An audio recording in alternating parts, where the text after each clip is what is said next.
আসসালামু আলাইকুম বন্ধুরা, আশা করি আপনারা সকলেই ভালো আছেন। একদা একটি গ্রামে একটি মেয়ে তার বাবা মার সাথে বাস করত। সে ছিল খুবই ভালো, সৎ এবং আল্লাহর নেক বান্দি। সে সবসময় নিজেকে পর্দায় রাখত, আল্লাহ তাআলার ইবাদত করত এবং বাবা মার খেদমত করত।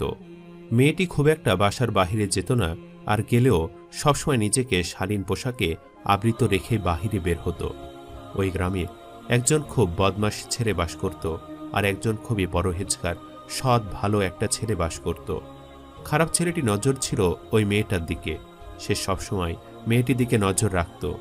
যখনই মেয়েটি বাহিরে বের হতো, সে মেয়েটির পেছনে যেত এবং অকারণে মেয়েটিকে ডাকাডাকি করত, কিন্তু মেয়েটি তার কোনো কথা কানে নিত না। এমনই একদিন মেয়েটির বাহিরে বের হয়েছিল। এমন সময় ছেলেটি তাকে বলে উঠল, আল্লাহ এবং রাসূলের ওয়াস্তে আমার কথা একবার শোনো। মেয়েটি কখনোই ছেলেটির কথায় দাঁড়াতো না। শুধুমাত্র আল্লাহ এবং রাসূলের ওয়াস্তে বলার কারণে সে দাঁড়িয়ে গেল এবং ছেলেটিকে বলল, কি বলবেন বলুন। তখন ছেলেটি বলল, আমি তোমাকে খুবই ভালোবাসি, আমি তোমাকে কাছে পেতে চাই, তুমি কি আমার খুব ভালো বন্ধু হবে? মেয়েটি তখন বলল, আস্তাগফিরুল্লাহ, একটি ছেলে এবং মেয়ে কখনোই খুব ভালো বন্ধু হতে পারে না, কারণ তাদের বন্ধুত্বে তৃতীয় যে ব্যক্তি কাজ করে সে হচ্ছে শয়তান। শয়তান তাদের মনে কুমন্ত্রণা দেয় এবং তারা পাপ কাজ করে বসে। আর একজন নন মাহরম ছেলে এবং একটি মেয়ের মাঝে কখনোই বন্ধুত্ব হতে পারে না। এই কথা বলে মেয়েটি তাড়াতাড়ি সে রাস্তা দিয়ে চলে গেল। সেদিন রাতে মেয়েটি সালাত আদায় করে আল্লাহ তাআলার কাছে অনেক কান্নাকাটি করে দোয়া করল, যাতে আল্লাহ তাআলা তাকে সব ধরনের নন মাহরম মানুষের বদ নজর থেকে রক্ষা করে এবং তাকে একজন সৎ ও পরহেজগার জীবন সঙ্গী দান করে। পরের দিনই গ্রামের সেই সবচেয়ে ভালো ছেলেটির বাড়ি থেকে সেই মেয়েটির জন্য বিয়ের প্রস্তাব আসলো। মেয়েটির পরিবারের সবাই অনেক খুশি হয়ে গেল। মেয়েটিও রাজি হয়ে গেল এবং ইসলামী শরীয়ত মোতাবেক তাদের বিবাহ সম্পূর্ণ হয়ে গেল। বিয়ের 1 বছর যেতে না যেতেই মেয়েটি গর্ভবতী হল, কিন্তু সে মৃত সন্তান জন্মদান করল। পরিবারের সবাই অনেক কান্নায় ভেঙে পড়ল। মেয়েটি খুবই হতাশ হয়ে গেল, কিন্তু সে আল্লাহ তাআলার উপর ভরসা হারালো না। তার স্বামী তাকে সান্ত্বনা দিল এবং বলল, নিশ্চয়ই আল্লাহ যা করেন ভালোর জন্য, যা আমরা হারিয়েছি তার থেকে আমরা আরো উত্তম প্রতিদান পাব ইনশাআল্লাহ। মেয়েটি সবর করল এবং কয়েক মাস যেতে না যেতেই সে আবার গর্ভধারণ করল। এবার তার 2টি যমজ সন্তান হল এবং সেই সন্তান দুটিও মারা গেল। মেয়েটির পরিবারের এবং তার স্বামীসহ তার কষ্টের কোনো সীমা থাকল না। তারা সকলেই খুব ভেঙে পড়ল, কিন্তু তবুও সে এবং তার স্বামী আল্লাহর প্রতি ভরসা হারালো না। তাই তারা আল্লাহ তাআলার কাছে সাহায্য চাইতে থাকল। পরবর্তী বছর মেয়েটির কোল আলো করে একটি পুত্র সন্তান জন্ম নিল। সে ছিল সম্পূর্ণ সুস্থ এবং স্বাস্থ্যবান, হাস্যোজ্জ্বল একটি বাচ্চা। জন্মের পর থেকে কখনো সে কোনো কঠিন অসুখে পড়েনি। এভাবে কেটে গেল 3টি বছর। বাচ্চা ছেলেটি যখন 3 বছর বয়স হলো, তখন একদিন রাতের বেলা একটি সাপ বাচ্চাটিকে দংশন করল এবং বাচ্চাটি মারা গেল। সকালবেলা উঠে যখন মেয়েটি এবং তার স্বামী দেখল তাদের ছেলেটি মারা গেছে সাপের কামড়ে, তাদের আত্মচিৎকারে পুরো গ্রামবাসী বাড়িতে জড়ো হয়ে গেল। এভাবে পরপর 4টি সন্তান হারানোর পরে তারা খুবই ভেঙে পড়ল এবং একেবারে নিঃস্ব হয়ে গেল। এরপর কিছুদিন যেতে না যেতেই মেয়েটি আবার গর্ভবতী হল। একদিন বাড়িতে হঠাৎ করে একজন বয়স্ক লোক আসলো। সে ছিল আল্লাহর নেক বান্দা। দরজায় কড়া নাড়ার শব্দ পেয়ে বাড়ির কাজের মেয়েটি দরজা খুলে দেখল একজন সাদা বড় দাড়িওয়ালা জব্বা পরা লোক দরজায় দাঁড়িয়ে আছে। লোকটি কাজের মেয়েটিকে বলল, আমি পানি খেতে চাই, কিন্তু পানি আমি শুধুমাত্র তার কাছেই খাবো যে এই বাড়ির মালকিন। কিন্তু কাজের মেয়েটি যখন মেয়েটিকে গিয়ে জানালো যে লোকটি একমাত্র তার কাছেই পানি খেতে চায়, তখন সেই মেয়েটি বলল, আমার স্বামী চায় না আমি নন মাহরম কোনো পুরুষের সামনে যাই, আমিও চাই না যেতেই। তুমি বরং তাকে বুঝিয়ে বলো এবং তুমি তাকে গিয়ে পানি দাও। কাজের মেয়েটি যখন ফিরে আসলো এবং বয়স্ক লোকটিকে সব কথা বুঝিয়ে বলল, তখন বয়স্ক লোকটি কাজের মেয়েটিকে বলল, আচ্ছা ঠিক আছে, তুমি বরং তাকে বলো সে যাতে কারো দেওয়া মিষ্টি না খায়। কিন্তু কাজের মেয়েটি এই কথা তার মালকিনকে বলতে ভুলে গেল। কিছুদিন পরে মেয়েটি একটি কন্যা সন্তান জন্ম দিল। সে মেয়েটি সুস্থ হয়েছিল। ধীরে ধীরে সে বেড়ে উঠতে থাকলো। 4 সন্তান হারানোর পর এই কন্যা সন্তান ছিল সে বাবা মার 2 নয়নের মণি।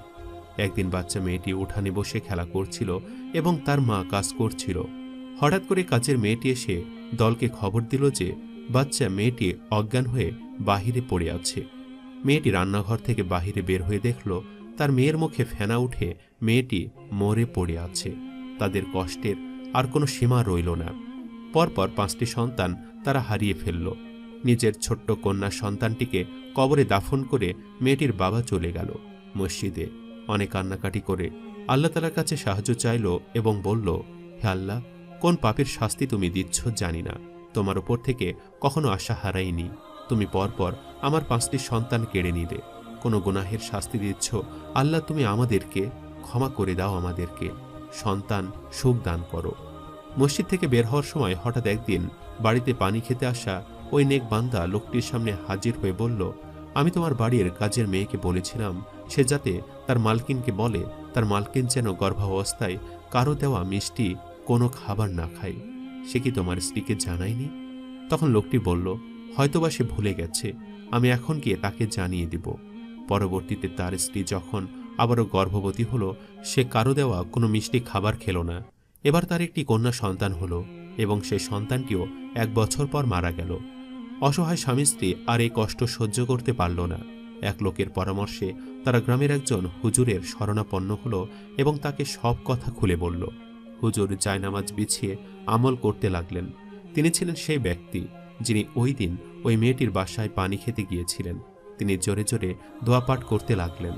হঠাৎ গ্রামের সে শয়তান ছেলেটি, যে ছেলেটি মেয়েটিকে বিয়ের আগে সবসময় বিরক্ত করত, সে ছেলেটি দৌড়ে হাঁপাতে হাঁপাতে হুজুরের দরবারে এসে হাজির হলো। সে মেয়েটির স্বামীকে এবং হুজুরকে বলল যে কেন তাকে এখানে জোর করে ডেকে নিয়ে আসা হয়েছে। আল্লাহর নেক বান্দা সেই শয়তান ছেলেটিকে অনেক জেরা করে জিজ্ঞেস করল, সত্যি করে বলো, তুই কেন এসব করছিস? ওই শয়তান ছেলেটি অনেক ভান করল যেন সে কিছুই জানে না। অবশেষে আল্লাহর নেক বান্দা এমন সব দোয়া পড়তে থাকলো যে ওই শয়তান ছেলেটির অনেক কষ্ট হতে থাকলো। তার শ্বাসকষ্ট শুরু হয়ে গেল। অবশেষে সে বাধ্য হয়ে সব সত্য কথা বলতে শুরু করলো। সে বলল, আমি মেয়েটিকে বিয়ের আগে খুব ভালোবাসতাম।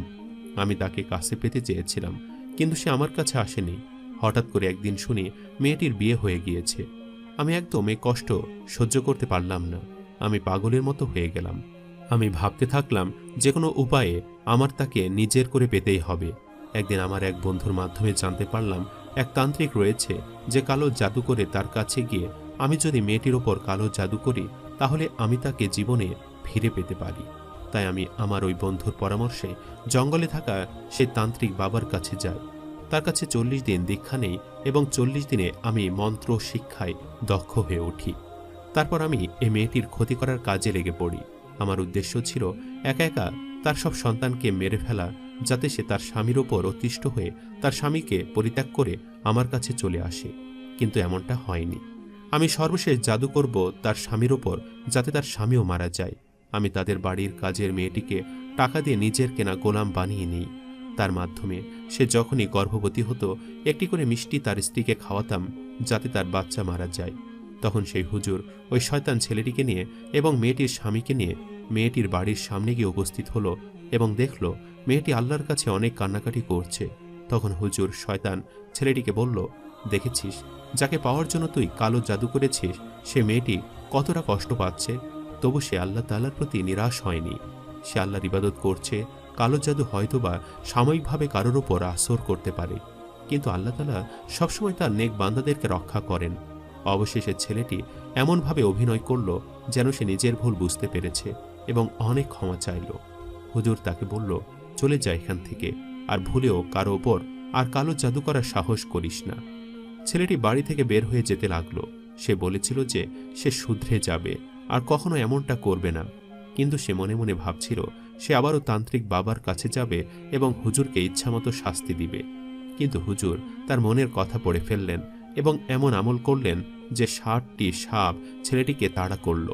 ছেলেটি দৌড়াতে দৌড়াতে জঙ্গলে তার ওই তান্ত্রিক বাবার কাছে গেল। হুজুরের আমলের কাছে সেই তান্ত্রিক বাবার কালো জাদু কিছুই টিকতে পারল না। ওই 60টি সাপ সে শয়তান ছেলেটিকে এবং তান্ত্রিক বাবাকে দংশন করল এবং তারা মারা গেল। পরবর্তী বছর অলৌকিকভাবে সে মেয়েটির ঘর আলো করে 6টি সন্তান জন্ম নিল। আর কোনো সন্তান তার মারা যায়নি বা অসুস্থ হয়নি। তারা এরপর সুখে শান্তিতে বসবাস করতে থাকলো। এভাবেই আল্লাহ তাআলা তার সৎ এবং নেক বান্দাদের উত্তম প্রতিদান দান করে থাকেন। সম্মানিত দর্শক, ভিডিওটি আপনাদের কাছে কেমন লেগেছে তা আমাদের কমেন্ট করে অবশ্যই জানাবেন। আর সবাই আমাদের সাথেই থাকবেন। আজ তাহলে এই পর্যন্তই। আপনারা ভালো থাকবেন, সুস্থ থাকবেন। আল্লাহ হাফেজ।